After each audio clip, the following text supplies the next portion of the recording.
idea is that Chingling is a graduate with a degree in economics and has been in the seafood trading for the past 30 years. She is the managing director of MIDA Trade, which services large seafood importations, processing, distributions in the Philippines, in the United States, and Europe. And she handles over 6 million of seafood a month in dollars from her offices in Jakarta, Surabaya, and Indonesia, and in Manila. Chingling began her career as a fertilizer and feed ingredients trader in 1980 after graduation, and she was appointed as head of the Fisheries and Aquaculture Board in 2003 by then Secretary Cito Lorenzo. In that capacity, she headed the push to legalize the importation of the Guadalupe species of shrimps in the Philippines. Thank you for being with us. Okay.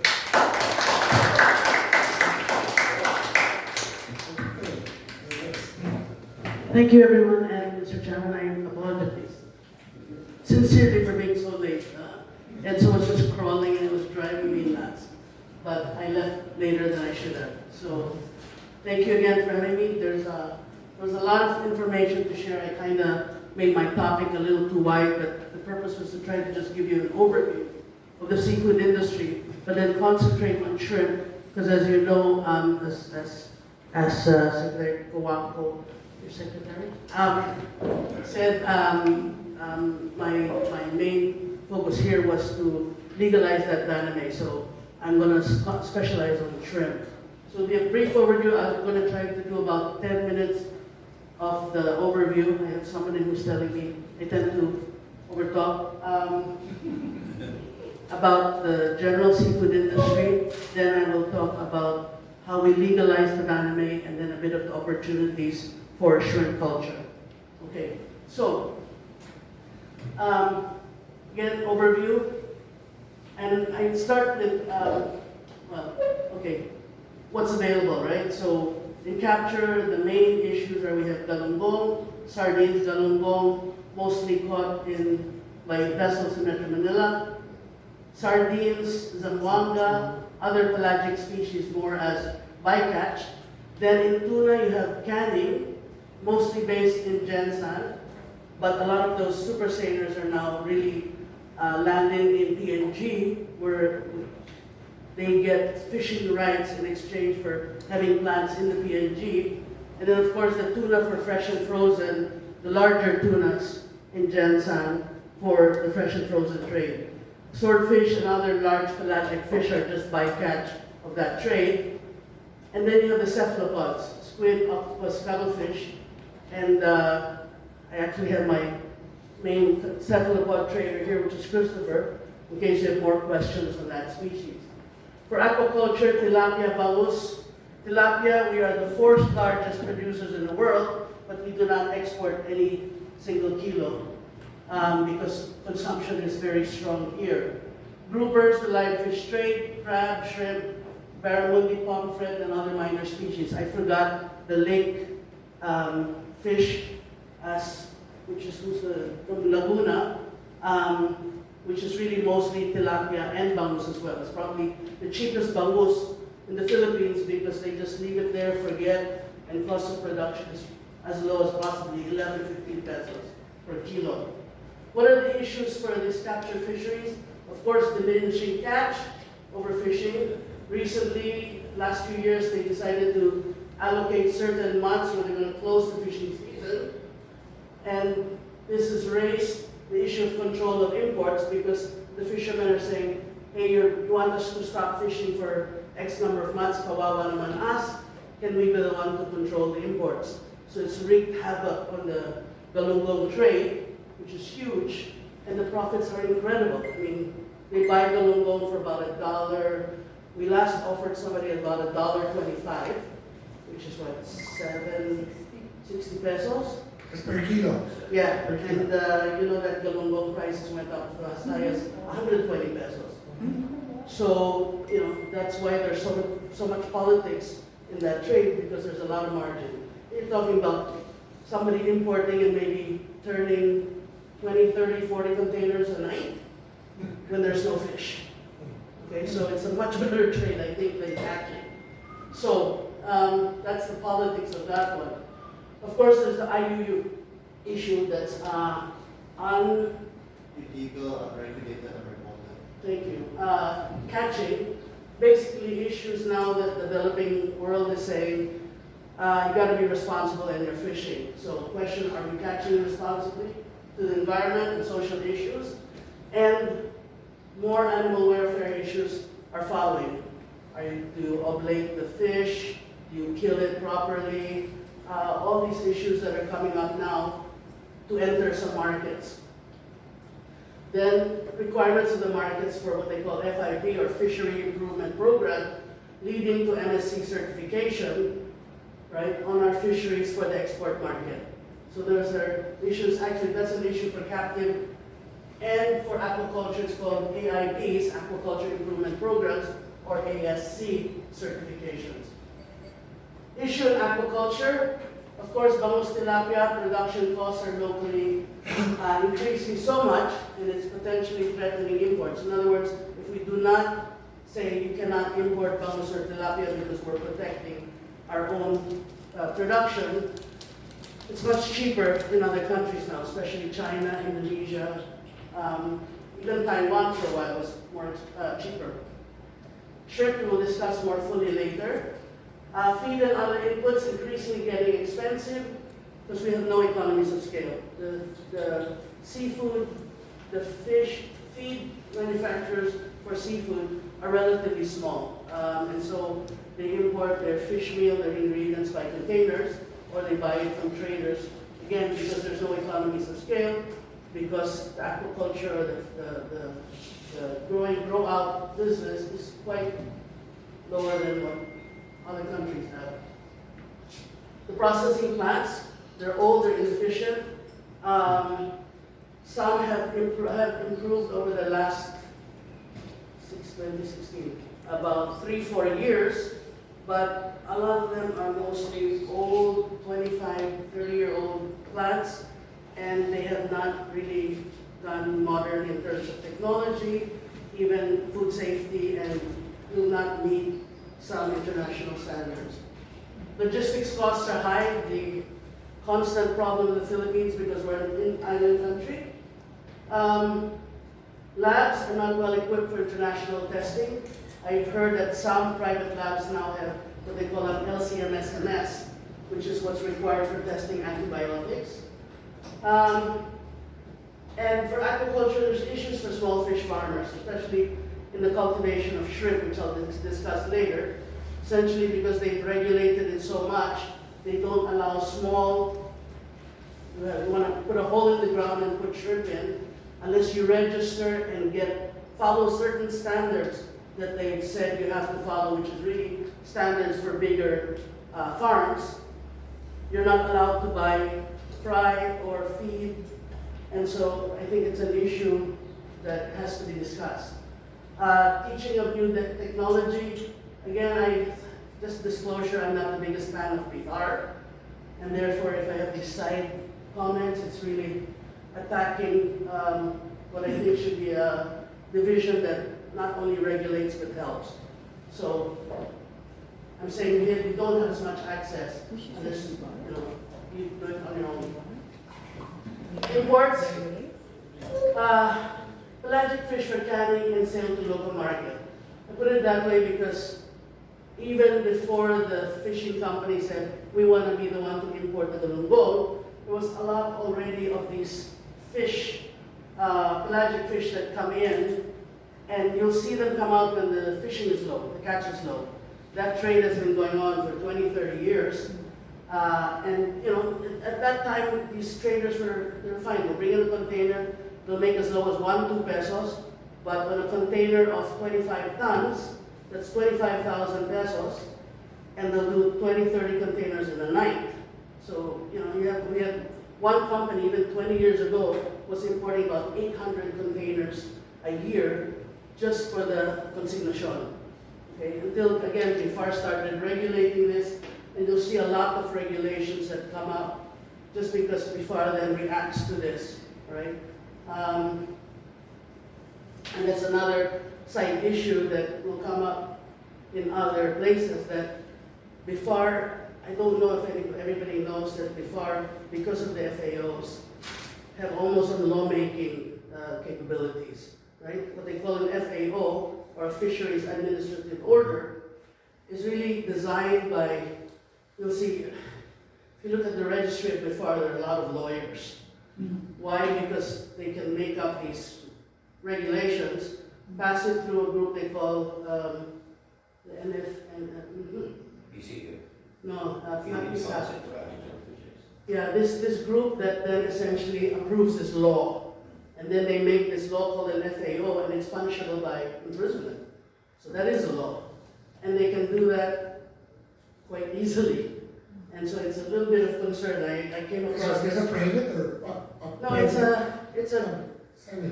Farm seeds. farm and pharmacy. Hmm. And pharmacy.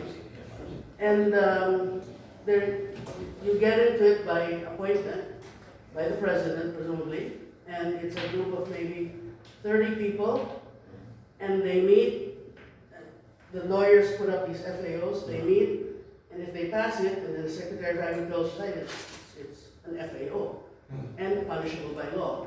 So I came across this when we were going through the trying to legalize the banner, and you know, up to the last minute we're saying, you know, stop making the changes, and they love making it so complicated. I think they make it complicated because then it's subject to interpretation, and then they'll say, see, but it says this. So why did you make it so complicated? So a little bit more on that later when I explain how we got the banner ban. There's actually corruption here? Sorry? Corruption. It's sometimes not so much corruption as I think sometimes it's irresponsible, because you have these committee members. You're supposed to have people like in charge of aquaculture, somebody in charge of the fish, boats, all different divisions, but some of them don't even go back to their constituency and say, hey, this law is going to be passed. How does it affect you? So when we did the Baname, it was like, you know, just people's opinions as to what should be in that. And then they make a mistake, then they have to amend this law again. So, okay. No accountability of that group. I think not. Okay. But okay. Okay, I'll go through this because my 10 minutes on this general is fast. But then you have, sorry, so that's the pelagic fish, right? Again, like I said, the ability to just limit who imports, which is done by FAO. And then of course sometimes it's not public, right? So only, like, hey, you know, we hear that only these people now can import. When are the imports going to be allowed? So it's kind of malabo. So that's why I think it's very political. Anyway, so it affects all this fish, especially that stuff that goes into the consignation. Okay. Then you have the cephalopods. These are all really more for the retail trade or the food service trade. Whitefish fillet, that's another, can be a topic on its own later on. A lot of you have seen cream dory in the market, but really what you're seeing is a popsicle. So I call it that we are importing fish and Vietnamese water, because actually that 1 kilo of fish, of cream dory that you buy in the supermarket has maybe 800 grams of water. Okay, so you're really only buying 200 grams of fish. That's why it tastes horrible. And you now have restaurants that have in their menu saying, we have fish fillet, but it's not dory. Okay, so we have, and then you have almost 20 times 20, about 400 tons arriving each month of this fish. It's cheap. I mean, where else can you get fish selling in the supermarket for 80 to 100 pesos, fish fillet? You can't even get that on galunggong. Galunggong is 120 pesos. And then this one's a fillet. This comes from Vietnam? Yes, yes. The fish itself, if you buy it as raw material, is about a little less than $1. But by the time you fillet, you only get 40%. So really, you're always at $2.50. Then you freeze, process, you export. It really should be about, if you import chem-free real fillet, it costs almost $3, $3.50 or $4. But here you import a fish fillet, it's soaked in water, picks up a lot, and then they glaze it for 50%. That's why it looks like a popsicle when you see it in the supermarkets. Used to be called Mekong fish, but real Mekong fish is tastier than that. It is tasty. It's just that when there's a lot of chemicals and water, it doesn't have taste anymore, and it gains a lot of weight. So yeah, it's a Mekong fish, it's a basa, it's really a catfish. Again, long story on that issue, even going into the States. Salmon, sea bass, cod, again for high-end restaurants. Barramundi and pomfret, that's some of the fish that we've been trying to cultivate, but even Alsons has figured out it's much cheaper to import. I mean, they were selling it for 280 to 350 pesos a kilo. For a while, we were able to import that at $4, which is only 200. So, you know, it's, again, that's where our costs are very high. And then shrimp, while we are now producing it, we also import it because half the year it's short, prices are high, and it's cheaper to import. Oops. Okay, so those are what I talked about a while ago. So the BFAR, DA again, lack of transparency. What's allowed to come in, what's not allowed. For a while, we have a second company, which is Mind the Food, which is an importer and distributor. Okay, so really we set that up. I set that up because when I set up Mind the Trade to do this buying for US and European companies, Philippines did not have that much to import, to export. So we started importing instead. And that business has grown much faster than our export. So, that's why I can give you this feedback on issues of import. And really, it's really malabo. Like for a while, they said, you cannot sell salmon in the supermarket. Why? Because it's a wet market. How is that a wet market? Well, they sell some fresh fish. Okay, so what they were really trying to regulate is that whole galunggong issue. You can import galunggong, but you're supposed to import it for canning, but it goes into the consignation. So the consignation is the wet market, so they create an FAO saying you cannot import fish and sell it to the wet market. So the malabo part is how do you define what's a wet market? So that's where I say that, you know, sometimes we make these regulations and purposefully make it malabo so that they can interpret. So somewhere the regulator said, well, Rustan's is a wet market because it has some fresh fish. Right? I tell you, it's really weird. We actually went to the Norwegian embassy and tried to say, that's against WTO, guys. So, We don't have lawyers here. sorry? We don't have lawyers in there. No. Or somewhat afraid. But it's really incredible how many lawyers there are in BFAR, so this is fine. High cost of cold storage, and again, selling to wet markets and definition of wet markets. Exports, canned tuna, frozen tuna, shrimp, cephalopods, and other exotics. That's it, not much. Like I said, canned tuna, issues. Lack of raw materials, even for the shrimp. Financing and incentives for the modernization of plants. These plants, tell you they're old, and now more and more they're needing third-party certification, FIPs, MAC and ASC certification. And even for ASC, something we've encountered recently that they need a biodiversity impact assessment. Did I miss something? EESI. Okay, biodiversity environment impact assessment, which is expensive. You have to hire a consultant. They have to see, is your farm impacting on the stuff around you? And it's expensive. And then once you get that, then only can you start trying to get certified. And here again, my side thing for BFAR, a government body that not only regulates industries, but services the industry with access and information on technology. Okay, so shrimp. As you know, in the beginning, Less time on paneling and more time recommendations. We're more open for questions. okay. But I have to put in perspective, because first, you know, there was a black tiger. Brief issue, we followed Taiwan. It was about the 80s was when we started commercial farming. It was a black tiger because we followed Taiwan, we got their technology. exported mainly to Japan, right? There used to be almost about 100 plants all over the Philippines, 3,000 hectares of farm only in Bacolod.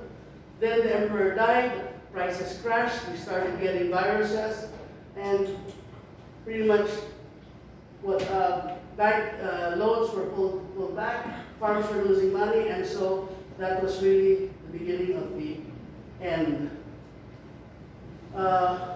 Again, these are the farming figures. Just wanted to point out that they say we hit as high as 90,000 tons. Industry says that's off, and that this is from a guy who used to work at San Miguel when they were the head of the shrimp farming.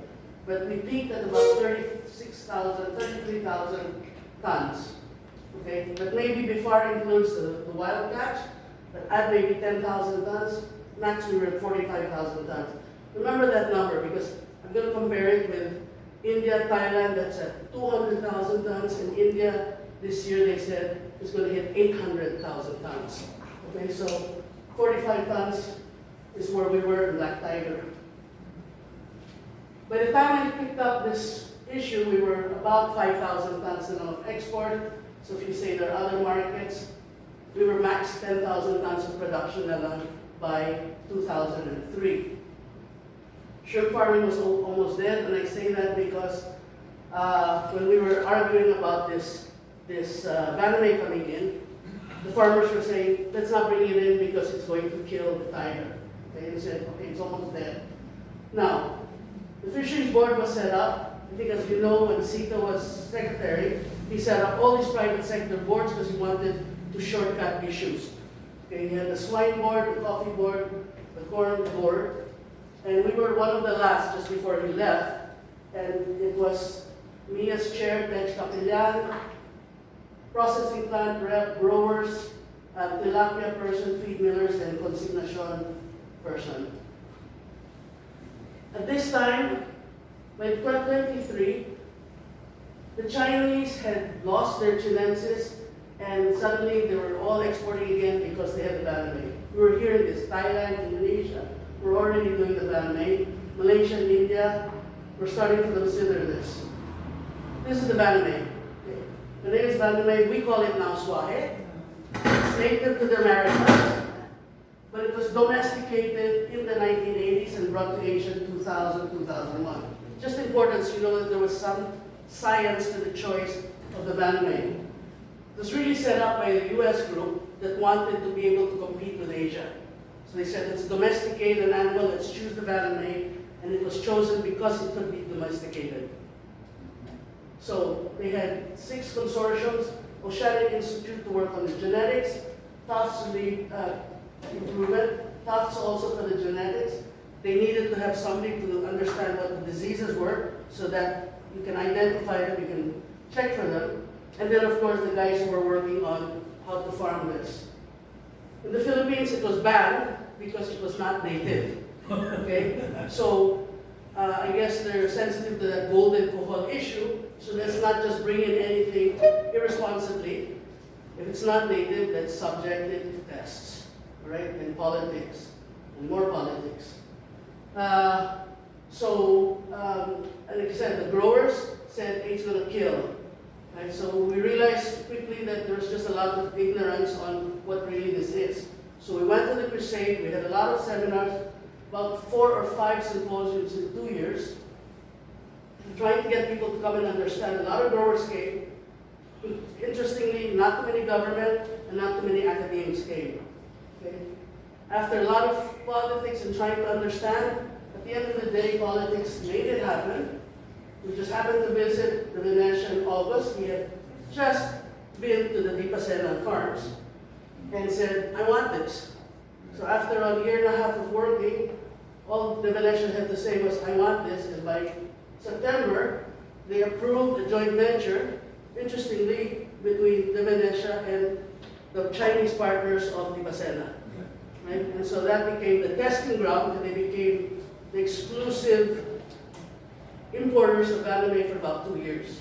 So after battling to get it in, we battled the monopoly for 2 years. Finally, the baname ban was lifted in 2007. Okay, there's Guadalupe. These are the fab guys with the Venetia and Arthur Yap. There's the group, it was Agri-Fisheries World, which was partly owned by the Chinese partners of the Estrella. And in the meantime, across the pond, while we're still debating this, here's Thailand. In 2001, they started the Guadalupe. You see their black tiger coming down and the Guadalupe coming up. They peaked at 600,000 tons in 2012. And then they got hit by disease and that dropped about 250. And then the prices shot up. Here's What siding. disease was that? Sorry. What disease was that? EMS, early mortality syndrome, which started in China, went down Vietnam, and hit Thailand. And it's really when it hit Thailand, it was the biggest at that time, that the market went up by almost $1.50 a kilo. Fortunately, we had brought in the Guadalupe. We were already growing by 2013, 2014 was when we started exports. Because the prices were so high, only in India wouldn't have been able to export. So, here's the main grounds where Guadalupe is grown. Of course, Bacolod had 3,000 hectares, so those were the earliest guys. Zambales, up in Cagayan, and then Jensan. Jensan really is a new area because all these guys that had the big fishing boats, because we were short of fish, tuna for carry, a lot of them started putting more and more money into farms. So Jensan is going to be the new Bacolod, mainly because they have the newest farms. Okay? Bacolod really converted their old farms and had to adapt to the Guadalupe. So here's your main grow out. So really the profile of the growers were the traditional tiger growers who were learning how to do the Guadalupe, what's the difference. New investors diversified, Jensan. New investors encouraged by opportunity from the technological advances. You have big companies like Fisher Farm, who has put about 100 hectares, he has maybe 20 hectares in Batangas, 100 hectares in Soal, and is going to put up about 400 hectares in Bicol. Mainly because he really believes in the species. So he's invested in plants and farms. There are those who do polyculture with the species. Bangus. The thing about the Guadalupe is it goes from like almost 0 to 30 ppt. It can go freshwater, saltwater. Ideal is still about 5 to 28 ppt, but it can survive. So Sichuan province in China is also growing Guadalupe. Doesn't have that much flavor, they have shrimp. Very few small farmers. Again, this is my highlight for you early, is because anybody should be able to put a hole in the ground, put shrimp and grow. I mean, Thailand, as you know, survived from the small farmers. In the shrimp industry, we don't encourage it. Okay? It's a complicated political issue. Then, of course, I survey the processing plants. These are where the processing plants are. And we've even highlighted who has certified, who is able to ship to the EU, because we've been trying to support this because the farmers say, for a while they were scared because there's no market. Right? Can we grow it? Will there be a market? So the processing plants had to improve. So we have to monitor it because, again, like I said earlier, to meet current international standards, you need IQF equipment, you need third-party certification. So we keep trying to tell the plants, please do this, we'll support you, we'll buy from you. Unfortunately, the problem is that because we have cold weather, let's here somewhere, there. Plants are outdated, they need third-party certification. Here, the problem is we get cold. I mean, we go below 30 degrees.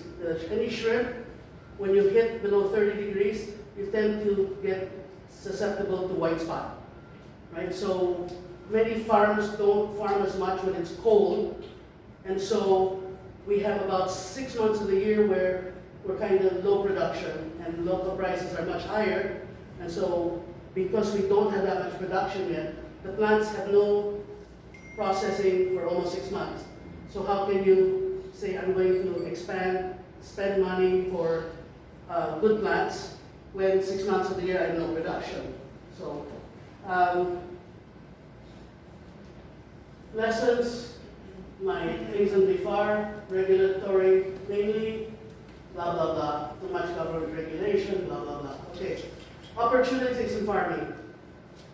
Why white shrimp? The main thing about the Vaname versus the Monodon is the Vaname is domesticated and SPF, which is specific pathogen free.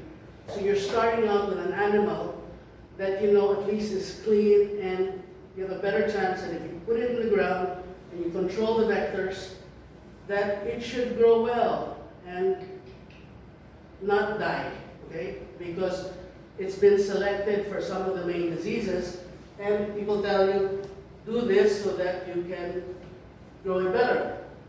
Where the Monodon, and this was my main argument to the growers, you go around, you find it in the wild, you don't know where it's come from. So every time you put that in the ground, or you put the fry from the Monodon, you're gambling, right? Because you don't know whether it's got disease or not. So you wait 4 months, and then you might get hit, you might not. So it's real gambling. So the Vaname takes out that uncertainty, at least part of the uncertainty. Omnivore, you can all read this later on, lower production costs. Another important one that might be interesting is you can get as much as 25 to 150 tons per hectare. Okay? Where with the tiger, you were limited to 4. If you're really good, you have about 30 tons per year per hectare. The reason why you can grow so much is that the ponds can be lined. Because in shrimp farming, you have about 2 months of pond preparation. And so if you cut that out with line ponds, you spend about 1 million pesos per hectare to line a pond. As soon as you harvest, maybe you clean it out for 2 weeks, you can stock again. Right? So with the new, if you look at CP Thailand's research on fry, broodstock, they claim you can get almost 20 grams in 45 days. Right? So there's technology out there that if you follow it or you get all that technology, you can convert almost 4 times. How clean does the water have to be? Sorry? How clean does the water It have has to be clean. It's filtered, it's sanitized. But now what they say compared to tiger, you have to have reservoirs. So almost half of your farm is to prepare your water, because it's the most critical part. So, but you know what they're saying is with technology, you need less and less farms, even if you have to allocate. Thailand, after they got hit by AMS, fell to about 250,000 tons from 600. They've recovered about 350, but with maybe half the hectarage. Because now they're practicing better, they've got a lot of reservoirs. And so they almost towards recovery and are more profitable. This is from Aquaculture Asia, who's actually surveyed general direct costs, right? Comparing various costs. They claim the Philippines at about 350 to 385 per kilo. Really just surveying growers, and so it's kind of biased, right? I think it can be as low as about $3. Look at India, $240 to about $3 per kilo production cost. Okay, look at Thailand, the best is $260, average is about $387. So just keep in mind about a $350 per kilo cost dollars. Huh? So I made some numbers and saying in the Philippines when they talk about prices of the Guadalupe X farm, they're talking about base 10, meaning for 10 grams of shrimp, this is the price. So as you go up, you add 5 pesos. So if you're 17 grams, your 10 grams, just say if the price is 150 pesos per kilo, base 10, you add 5 pesos times 7 grams, 35. So your selling price for 17 gram animal is 185 pesos. Okay? So that's $3.63. If your cost of production is $3.50, you're making 13 cents or $6.50 per kilo. If you can get 25 tons per hectare, low. I told you you can get as much as about 100. Your profit per hectare is 162,000. And if you make 50 tons per hectare, you're 325. Right? That's 150, yeah? And but it's only 150 when it's really low and there's no exports and all that. Really, this I think today, what's it? 350? About 350, about 320 pesos per kilo. right? You're making 176 pesos per kilo, or 4 million for 25 tons Per hectare. per hectare. Right? And so Per year, you've got per people year. who've been like kind of laughing over it in the back. Sorry? Per year. or Yes, per year is conservative, right? And I'm saying that that you can do at least 2 crops. And here's how, oops, sorry. I did a few numbers, trying to validate the $3.50. Again, you can get copies of this, but I take a stocking density of 80 per square. So about 800,000 fry, survival of 80%, cost of fry 30 pesos. So in a kilo, you have, if it's 17 grams, you have 58 pieces. If you grow it only to 17 grams, you have 640,000 pieces, right? And so your biomass is 10 tons. Okay? That's for one crop, and one crop can be 90 days, 100 days. So you can do at least 2 crops. That's why maybe 25 tons minimum per hectare. Okay, and that's at 80 per square. You've got people growing 200 to 300 per square, especially if you're only growing small shrimp. So this is 80 per square, very conservative. Feed cost, I'm assuming 65 pesos, FCR of 1.3. Your feed cost is 84. Your fry cost is 17. So we're at 102. Okay, so at $3.50, 178. So it leaves you about 76 pesos for everything else. So that's why I think that number of 350 is very, very workable. That's live or dead? Live. Live, that's live. Well, no, it depends. There's a live trade, and that's more expensive. Live shrimp all year round is at least about 300 pesos for a 12-gram animal. And how long does it live? If you treat it well, it can be a day. You've seen the supermarkets. It's The live animal. Live. Yeah. For how long? How long does it stay there? With the proper care, you can do a few days. Indefinite. Yeah, that's not indefinite, but it's going to cost you. Yeah. You can put oxygen, and it'll cost you a bit more. So in light of the advances by our Asian neighbors in shrimp, and I'll show you the numbers, here's the production of China. This is all, banane, 700,000 tons. India, which by the way lifted their ban in the banane the same time we did in 2007, in this figure it is 590 to 630. Like I said, they say India 2020 is targeted to hit 800,000. But okay, that's what also they said about Thailand in 2013. It was going to hit 600,000. They got hit by disease, dropped to 300. Okay. The Philippines, we're about 65,000 tons. So in light of that number, again and here's India, from 140,000 in 2010, right, all the way up to 719,000, huh? So I will show you, wrong direction. Our missions are pretty big. This is our roadmap. Here, maybe I'll delete this from the final. To increase our production from 59,000 to 79,000 in 5 years. Okay, so it's this is our big dreams. And increase exports from 6,500 to 8,700. We're kind of missing some zeros. Okay, so that's where some of our problems, I think, are. And that's it. Okay.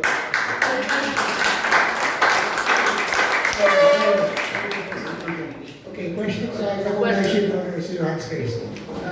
My first question is, Yes. per hectare, how many people do you need to serve to maintain? Depends on how intensive you make it. Okay. You can actually do it extensive, put 5. In Ecuador, they still have 10-hectare ponds and they do 5 per square. 5 persons per square. Oh, 5 pieces per square. You can go as high as 300 per square, right? And then you need a lot more people. You need a lot more aerators. So I don't know the exact number of people. We'll have to get a grower here, better to tell you. But yeah, that's the beauty of these animals. You can go that low, that high. You can have nurseries. You put it in at 1 inch, maybe 30 days. You can harvest. Right? So there's a lot of variations that you can do on the shrimp, and there's so many success Mindanao stories. seems to have a relative advantage, right? Sorry, Southern Mindanao? Southern Mindanao because of the weather, yes. Yeah. Yes. It's good. That's why Jensen has done so well. How about the Muslim areas, like Basilan and Oh, there's a lot of success stories where Bifar is working with some of the Muslim farmers. I forget where, but there's a one. Mati, actually Mati. Where's Mati? Mati's in the. Oh, Mati's in Davao. Okay, Okay, there's one questions? program. Okay, any questions? Question. Krishna, yeah, Yes. go ahead. 1, 2. Now you mentioned that. Can you wait for the mic so we can record you? The shrimp. Where's the mic? The shrimp. Okay. Here. Okay. You mentioned three things lang. What quality do you need to process shrimp? What is white spot and why is white spots bad? Number 3, what diseases affect the shrimp? Number 4, in 1 hectare of shrimp, how do you know if 1 or 2 are diseased? White spot is one of the main diseases that generally hit any shrimp, even our tiger. How does it look like? There you'll see the shrimp and it's got white spots on it. And so they see it and they start seeing shrimp float. Is that toxic? Is it Well, toxic? if you don't either harvest it right away or do something generally, yeah, it dies. So, and it's triggered by temperature. You mean it kills the shrimp? Yeah. So whatever you have in the shrimp, if you have already a biomass of maybe 10 tons, if you don't harvest it right away, you lose it all. In other words, it's not edible. No, I don't think so. Where does it come from? It's inherent there. Like I said, it gets triggered by temperature. But there are other diseases, like there was this EMS, early mortality syndrome, which means by about 4 or 5 grams, the shrimp would just die, and this disease just spread all over. And so, like anything, there are risks in animal husbandry. So you try to protect the vectors. You will see ponds now, they have crab traps, so the crabs cannot enter because they're one of the vectors. They have bird protectors, so you see the pond, but all on top there are strings so that birds cannot fly down. So there's technology there. It's what they call biosecurity, which means you try to protect from vectors. I mean, your really sophisticated plants in Thailand, farms in Thailand, even now have roofs and they have raceways and under controlled conditions, they can get almost 7 grams. What did they say? 7 grams a week growth, right? But that's under real controlled conditions of growth per day. I mean, you put the shrimp in and at about 5-6 grams, it starts growing fast. You can get as much now in lab conditions, 7 grams a day. Normally here it's about 2 to 3 grams a week. How do you put a shrimp in a pond? I mean, how big is it? And then how does it grow? How does it multiply? You spawn the brood stock, and you make it lay eggs, and then in about 12 days, it becomes a small Fried. post larva. Not right? fried? Fried, or just post larva. And then you can either put that straight in the pond at PL12, which is post larva 12 days after it hatches. And you breed it in another place? Yeah, in the hatchery.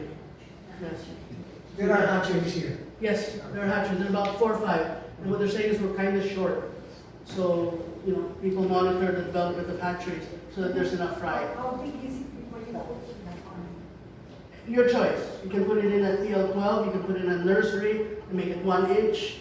And it just, you can take more control, put it in more controlled conditions, and then you put it out to grow, right? So, it's.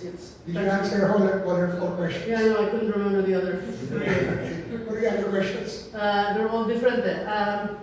Can't remember the other, sorry. In 1 hectare of shrimp, how do you know if 1 or 2 is diseased? Well, that's why You see the spots? That's why it's asking how many people do you need. If you have only 5 pieces per square meter, you don't need as much. You can stop and forget, right? Or you can put 300,000 in there. You can imagine just a crowded room. You can imagine what it would take to just keep us from fighting with each other, feed properly. Just imagine the more you put in the room, the more people you need to monitor this.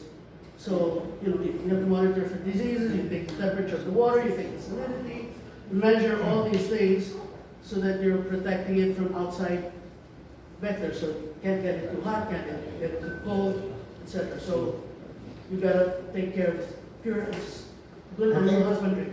Okay, Yes. yes, go ahead. For the diseases, is antibiotics widely used? Is it used to cure? Is it used to prevent? How widely used is it? Right now, the keyword is to use probiotics instead. I see. So antibiotics are actually not allowed. Right? So, you know, you can't, sometimes you can't help it because people do use it, but it's not allowed. And when international trade, you know, they test for antibiotics. That's why I say that we need proper labs, because you need quite expensive equipment just to test for some, for some, say, metabolates of what they call nitrofurans. And you need like a 3 million peso machine to test for that. But otherwise, there are very simple machines that you can test in your pond, and or BIFAR, local BIFAR places have what they call PCRs and ELISA equipment to test for more common antibiotics. But probiotics is organic? No. It's not organic, but it's, yeah, it's natural. Yeah, yeah, just like probiotics for people. Yeah. Yeah. Okay. What is the minimum size feasible farm? For what? For For example, CP used to have this formula where for 1 hectare, only about 150 square meters is used for grow out. The rest is for reservoirs, for pond preps, for, it's a recirculating thing, and they said the investment is about 6 million, right? And then you can, 4 to 6 million for a hectare. And they said with the prices that you can get it back in about 2 years. So they have this program. In CP? CP? Well, CP's base, they have their feed mill, and their main office is in Bulacan, Yeah. near your resort, near, what's that? What's your resort? Whatever that is, that resort. It's near there. And they offer you technology, and like I said, they have these packages that they'll say they'll help you develop even just 1 hectare. And give you intensive, they say you can get 10 tons from that hectare per crop. 10 tons. Okay. Questions? Yeah, go ahead. Go ahead, Miss. Yeah. You know, I like shrimp. Talk into the mic. I like shrimp. Yes. I like seafoods, but Yes. I'm allergic to them. What causes allergy in shrimp? And can that be curtailed? Some people are just naturally allergic to crustaceans, but there's also sometimes a treatment that people use, which is to add sulfites to prevent that head from turning black. I mean, it's not bad, it just looks bad. Where? Where do you? At the farm, at the pond site, or the traders who buy from the farm and sell. And they put these sulfites because they want to prevent that head from turning black. And so they put that and Head of. the head of the shrimp. You know, because sometimes you see the shrimp and it's black, and you know you don't want to eat it. It's actually not bad. It's okay, but it looks bad, especially in a sinigang or something like that. So sometimes they put that, and some people are very allergic to sulfites. So sometimes you think you're allergic to shrimp, but it could be the sulfites. But otherwise, normally some people are allergic to shrimp and other crustaceans. Another question. Right. What's the difference between baname and the previous shrimp? The black tiger. The black tiger, the broodstock, the mother shrimp, is caught in the wild.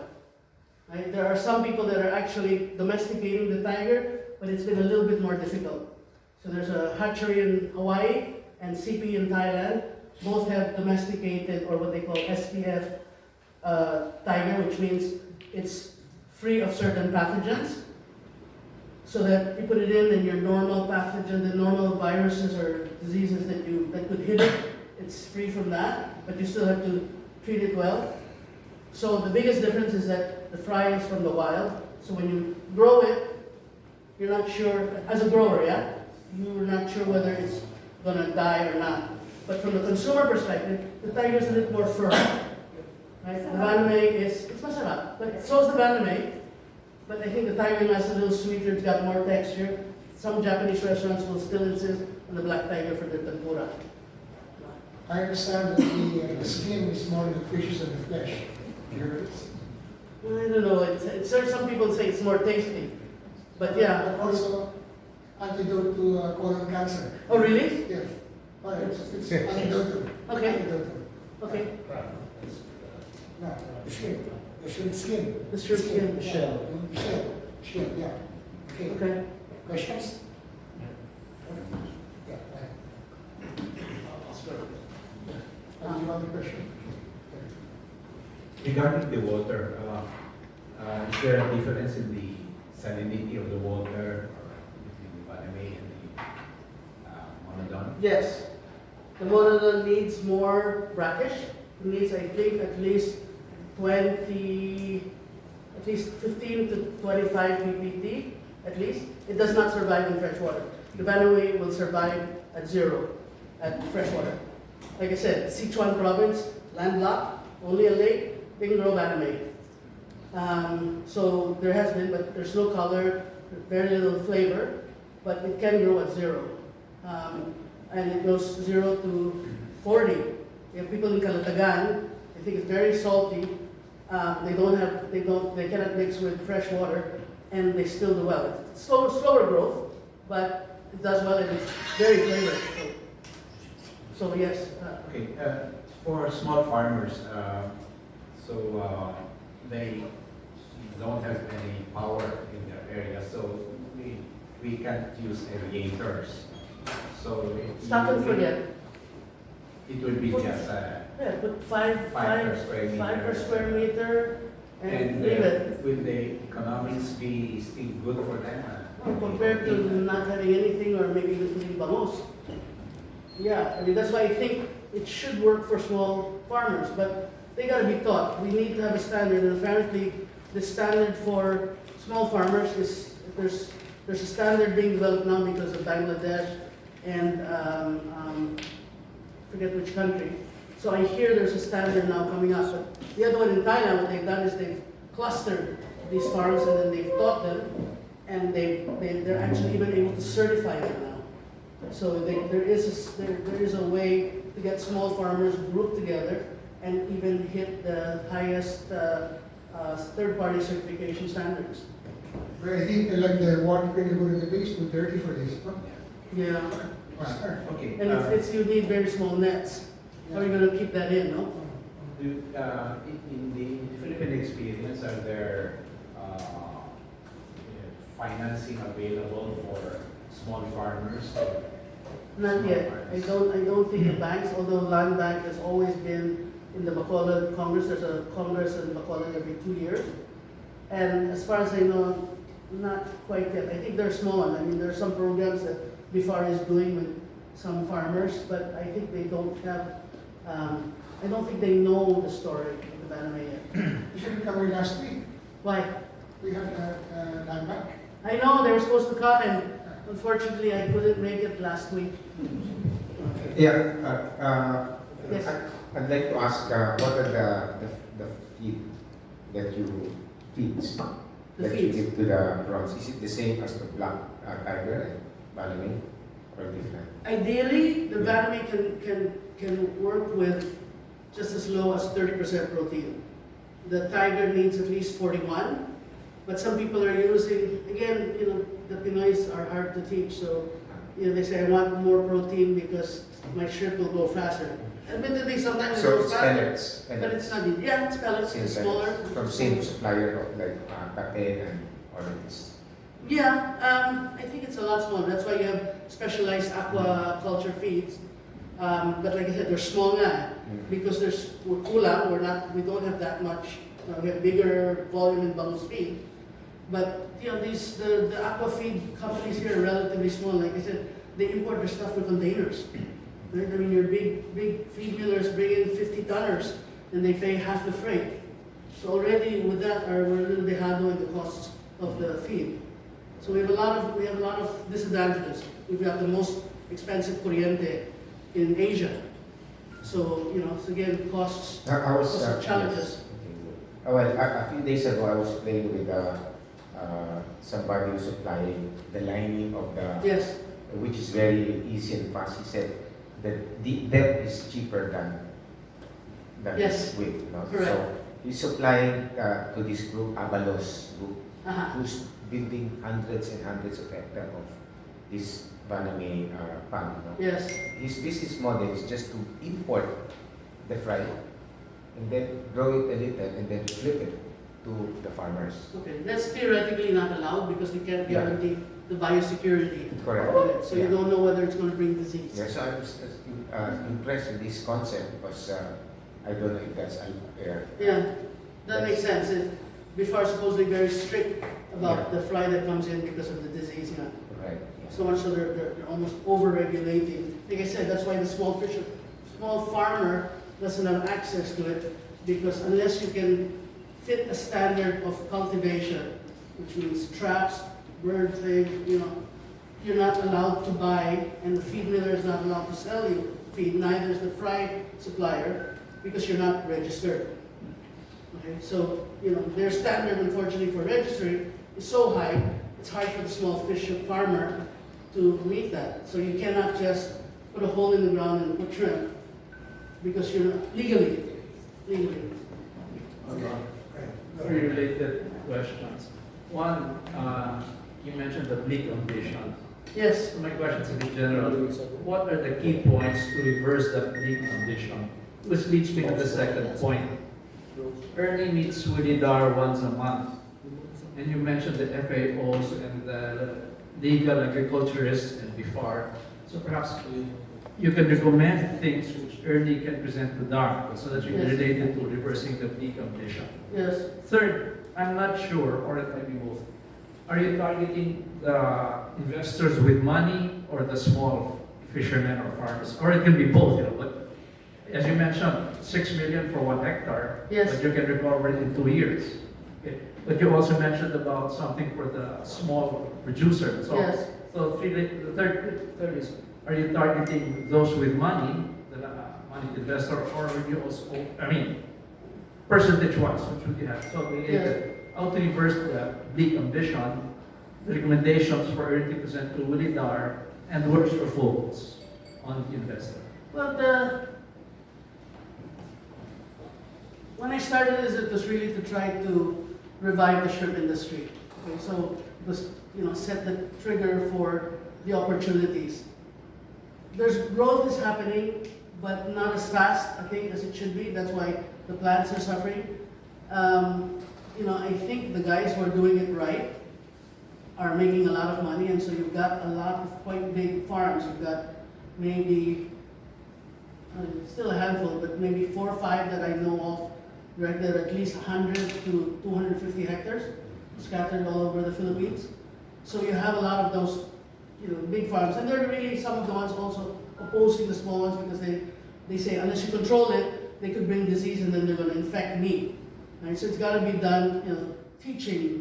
So the intentions are good, but it's over-regulated without helping. So there needs to be extension services and bringing the technology here.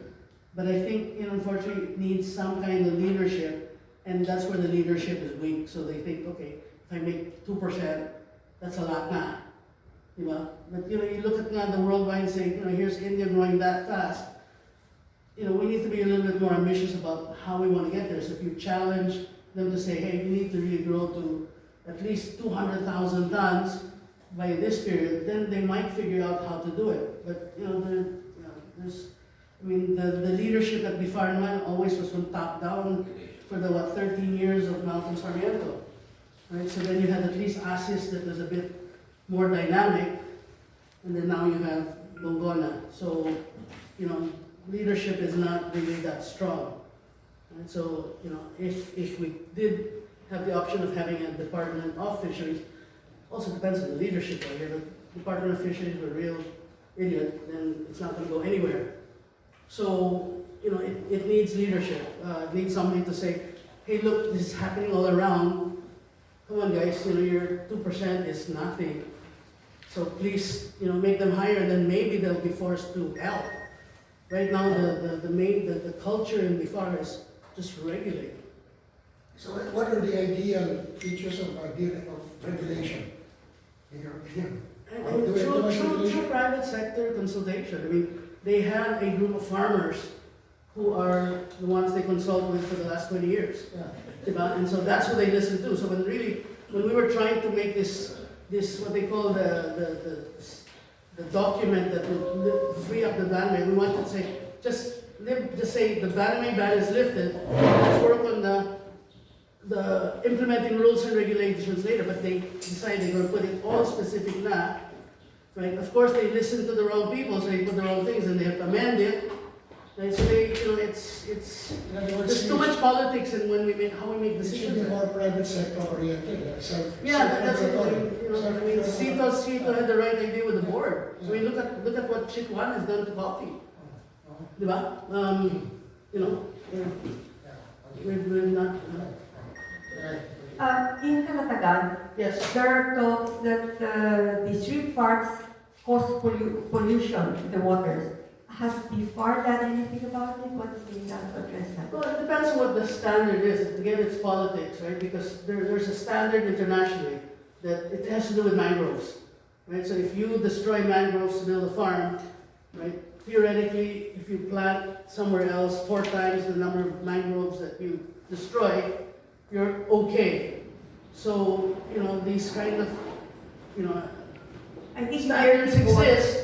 I think the dirty water is flowed out to the Again, sea. If you meet the international standards, your big farms should have standards for the quality of water that you put back into the environment. Is that being enforced? They are trying, but not yet. So the market is also talking. So when the market, the big guys who want to export internationally have to comply. Right? But that's why, like I said, some standard has to be done for small fishermen, because those are some of the issues. That is it environmentally or socially sustainable? I think politics has nothing to do with that. That has to be done. Well, and result. I mean, somebody really has to say, yes, you want it, but I'm going to teach you. Right now, they're saying you can't do it. Those in the board, are they shrimp producers? Where? Excuse me, can you please talk to the mic? Those in the board that take care of the shrimp industry, are they shrimp producers or do they have any background? The fisheries board really doesn't meet anymore. We were never recognized by the government, and so after we did this, maybe 1 or 2 of us have tried to keep it alive. But no, we kind of stopped when we got the ban lifted, and some of us have just been personally trying to support the industries. Like with us, we try to support it by buying from the plants. Say improved, we'll buy, right? Or this is all you can do. We can fill that into certain markets. But if you want a better market, this is what you have to do. So that's how we've been supporting it. And so, like I said, that's where we're encountering things like how to get ASC certification. If you can get ASC certification, you get all this biodiversity, environment, impact assessment, then you get ASC certified. We have a market that will take 10 gram shrimp based on 200 pesos per kilo, right? And they'll buy 6,000 tons a year. But you need to do this. Right? So, there are markets like that. So hopefully the market will dictate, and that's, I think, what private sector can do. What is the position? Last question. What is the position of the shrimp industry vis-a-vis the other industries? What do you mean? In terms of ranking, the biggest earning industry. In seafood? Coffee, vis-a-vis coffee, logging, etc. shrimp. Beyond my pay grade. Yeah, her specialty is fish. Yeah. No, I think to say, if you look at the industries in the Philippines, where does the shrimp industry belong? The lowest or middle or But it higher? should belong. In terms of It should export? belong up there, but it's not. So right now it's. That's the potential ahead of us. Yeah, that's the potential now. We're Okay. only 30, 40, 60,000 tons. Okay, yeah, yes. Although you have the last say, yeah? Yeah, I want to know. I saw under hands raised there. Wala na. Wala na tanong. Okay. First of all, Mr. Di Pasena, you have a question? no, I have to apologize to all of you. Maybe that's the reason why there are no questions from this side, because we didn't serve coffee today. That's right. Promise, next week we will What have happened? next week, I promise we will have coffee next No, week. sir, we're not allowed to drink or eat here, but the canteen is right there only, and they have prepared Wow. the cold water. How do we stay awake? If we just Yeah. speaker. We The cannot speaker will keep us awake at That's the right. company. We cannot bring the coffee cups here. Yeah. No, it's just a few steps away. No, but we can't even bring it here. You cannot bring it inside there, the sign is there, no food or drink allowed. But they can get our coffee on the table, by the table there. It's only a few steps away because if they will give in to us, they will have to give in to all who use a different Do we pay them rooms. some more money? We give them a donation. For the coffee, for the water, no need. Why don't we locate in the room next to them? So it's here. The room nearest is not, it's not ideal for this. It's just a few steps away, the same floor. Okay. So this includes exercise. Yeah. Walk over. Okay, that's nice. Just one inquiry, have you considered vertically integrating and going into production as well? Me? Or- Yes. Actually, we looked at some farms, right? It was gorgeous. Beachfront. Then I realized I didn't know that much about shrimp farming. But I almost did. Almost did, but you know. Not even something small, just to learn like I wanted to. It just takes so much. I mean, if I get into something, I'll get into it all the way. Diba? So I can't do it as a hobby and just go there every now and then. So I kind of get intense. So you want to combine shrimp with tourism, beach resorts? Huh? Yeah. That's really, it was gorgeous. It was really gorgeous. Talatagan. Yeah. Okay. At that time, it was only 6 million for 6 hectares. Wow. Is there a good nutritional value In shrimp? Yeah. Of course, no. Yeah. Don't know what it is, but yeah. What is And it it? tastes good. So iodine? Okay. Yeah, I'm sure.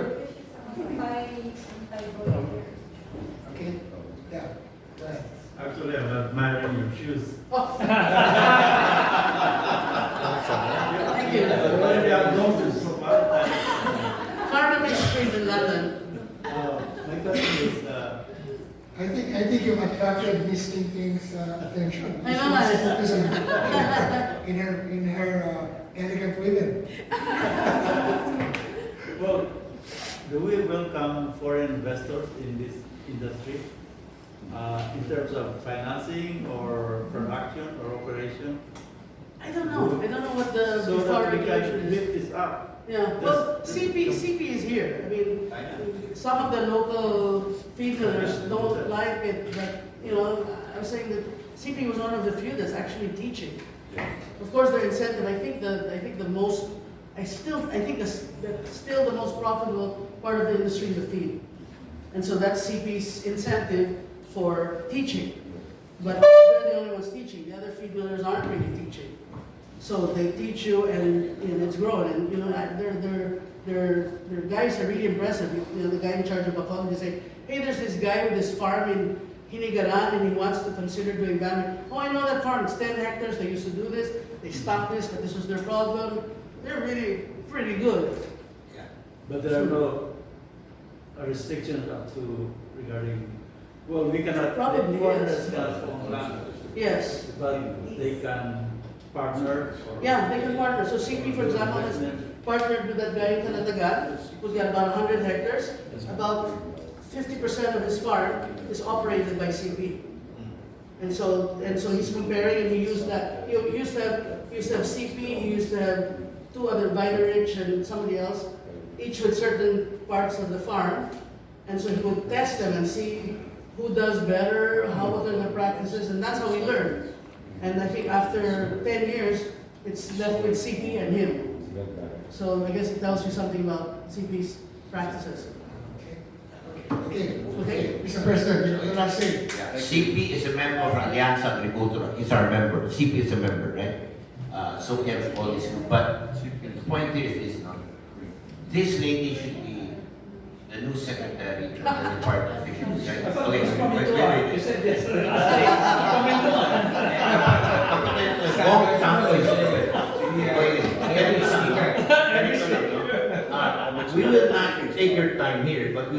time right after this. You have to talk, no? Because this is the kind of person MAPABCT has. MAP does not have it, I'm a member of that. Alianza Agribusiness, of course we have CP, but I'm just saying this, no?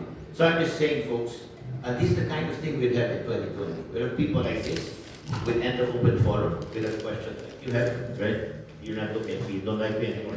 You used to like me. You took the mic away from her. Yeah, I took the mic from her. No, I'm just saying this, no. Please come and get the good people to invite here, people like her, and then we'll seduce them into going hire them. Serious, no? And Dar, I talked to somebody at Gawat Kalinga. The first Gawat Kalinga project was my agriculture. I talked to the top guy.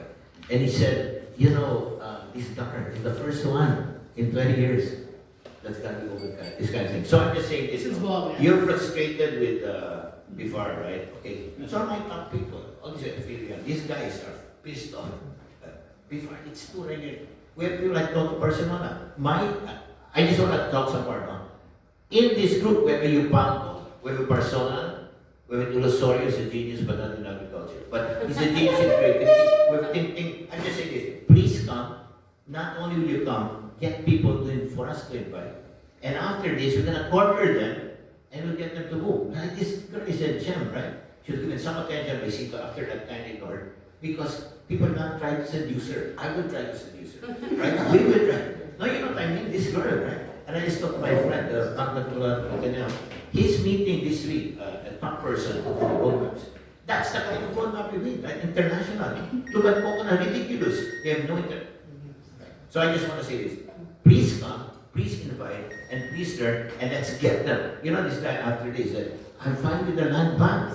You know, we will have the connection. Beyond this, we're going to have nothing. And Toto person is a freaking genius, eh? Bloody genius, and my God has helped with the new buildings. She's gonna start from my home. He learned from her. She's biotech, graduate from St. Scholastic, very smart, right? And she's gonna start business because of his Toto Barcelona. He's got biotech from the house, right? So Toto, people like this, let's make this city grow, right? And I'm gonna seduce you, okay? I'm gonna find some seed. But I want you to move in again.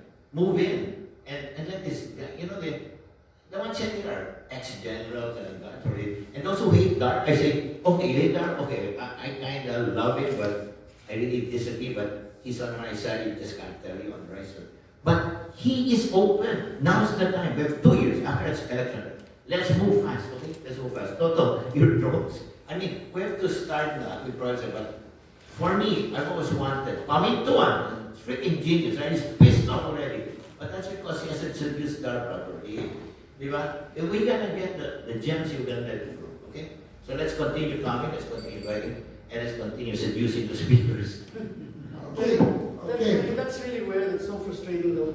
I know, but now no This is more. such a little issue, and all the politics are involved. Yeah, because you know how disgusting it was to realize that at the end of 2 years of work and bringing all these experts in the science, that all it took was one friggin' meeting with Devanesha. Yeah. But now it's a freaking meeting with Dar. Okay, Dar. Get it, Dar. Get into the party. She's freaking frustrated. You will now have ecstatic excitement because hopefully the Dar is open. He's also constrained.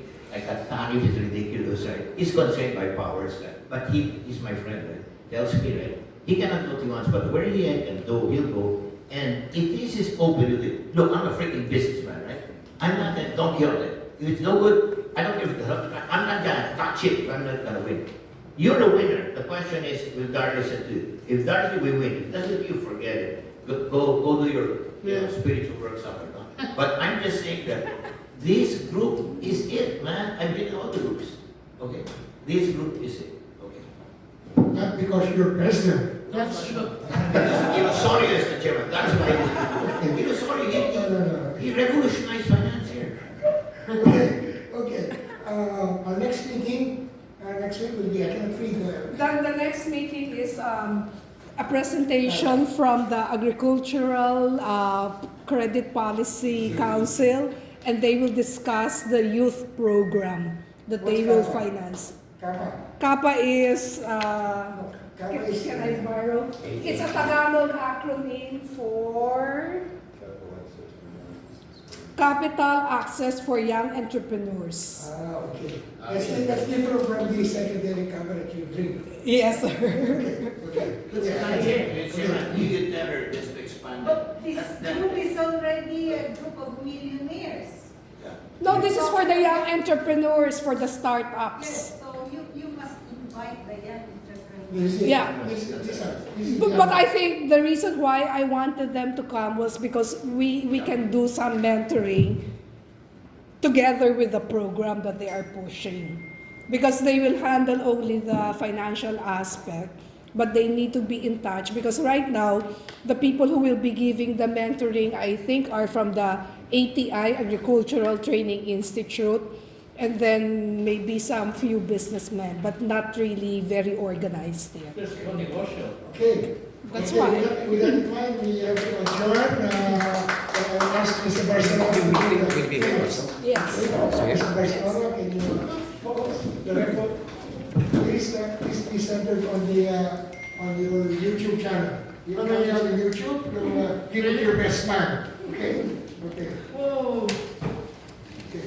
The Management Association of the Philippines, Agribusiness and Countryside Development Foundation, and its special partner institutions present this certificate of appreciation to Ms. Chingling Tanco for her invaluable support in the advocacy and promotion of agribusiness and countryside development, and for her commendable and unselfish services rendered to this foundation as guest speaker at its 5th weekly forum meeting held at the Lake Force Building, San Carlos Pastoral Formation Complex, Estrella, Guadalupe, Philippines, given this 11th of February, signed Ramon Ilsurio, Chairman, Ernesto Ordonez, President.